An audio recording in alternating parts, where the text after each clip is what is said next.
With the help of nested loops and a regular polygon, we can create this amazing pattern. Not only this, we can also create its variations by simply changing the sides of each and every polygon, be it square, triangle, pentagon, till decagon. Let's see how we can create it. Start by importing the important libraries.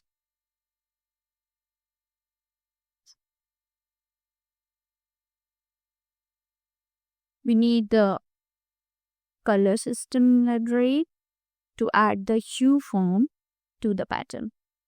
Now let's talk about the screen setup. For that,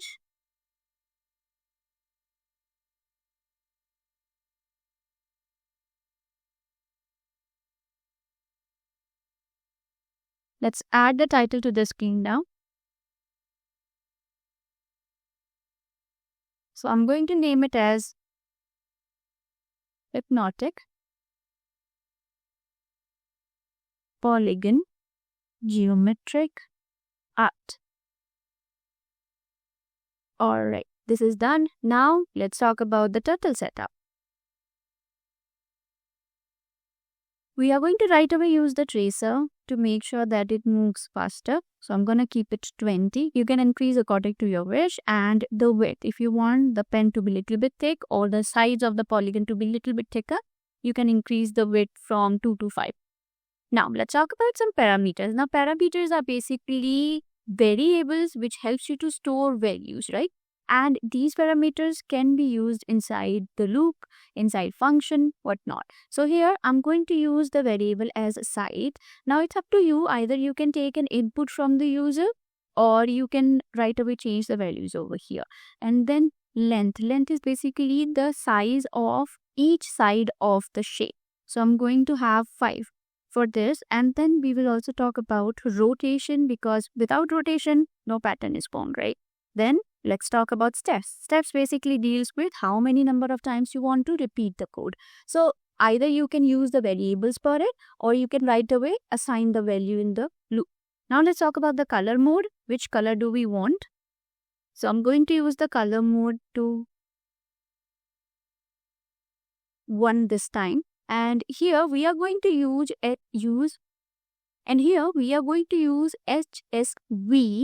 color code. Okay, we are not going to use RGB because we want to add some hue and a little bit gradient sort of color in our pattern now, no solid color. So for that, I'm going to create a variable as hue. Now hue basically deals with the actual shade of that color, right? Either be red, green or blue. Now hue will help us to pick the color from the color wheel. And now using the for loop, I'm going to start creating the pattern. Now this is the outer loop, which will help us to repeat the same shape for steps time. Steps is basically again the variable which has been assigned value 20, which means the outer loop will run for 20 times. Now let's talk about the HSV color code. HSV color code, as mentioned, H stands for your hue, S stands for saturation, and B stands for value. Hue, as mentioned, it is the actual shade of that color. Saturation basically deals with the intensity of the color. How much intense you want the color to be. So if the intensity, you want the color to have the intensity darker, you'll have to move towards 1.0 value.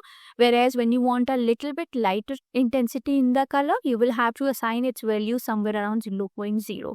So typically hue value takes value from 0.0 to 1.0. This is basically a range, just like we do in RGB color code. Now let's talk about smooth rainbow color sheet.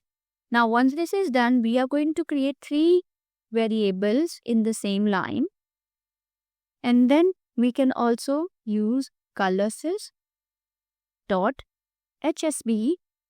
You can see we have 4 different color models. So we will be using HSV, which is basically convert hue saturation value to RGB color code, red, green and blue. So the initial value will be hue. As mentioned, hue is the actual color. So our value will get updated with the hue value, which is 0.0 initially. Then you have 1.0 value for the green and 1.0 for the red, which means we want the actual colors. Now let's apply this color code to the pen color RGB. B.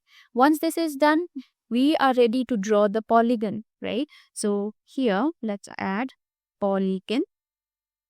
And then it's up to you which polygon do you want to create, right? I want to create this pattern using the triangle. So that's why I have used 3 sides, right? Now, I'm going to use the loop.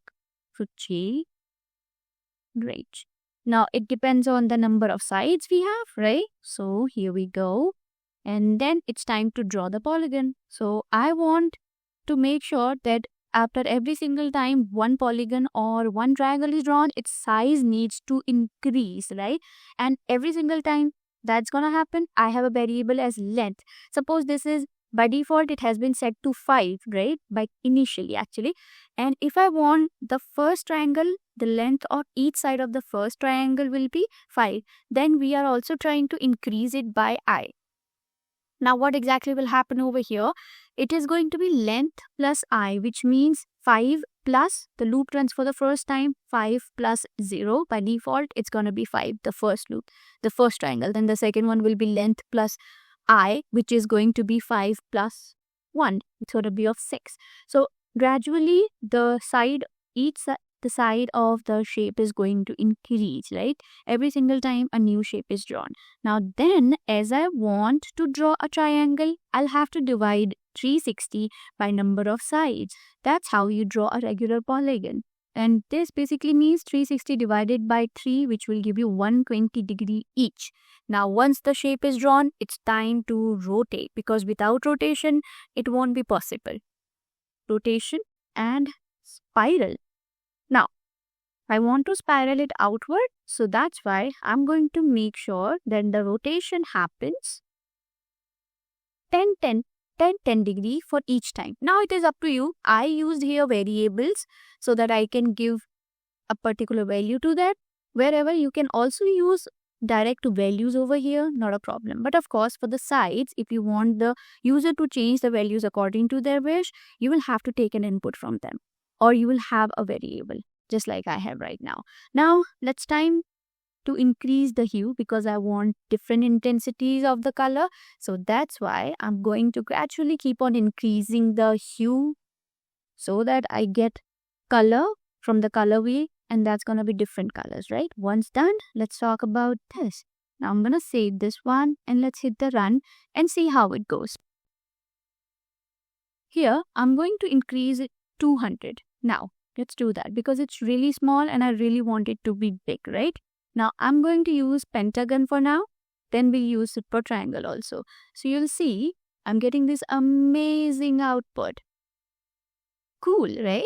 Now, I'm going to stop this one and let's test it for triangle. So side is 3, 7, run it. About we try number of sides 10. Let's go ahead and try that. Let's hit the run.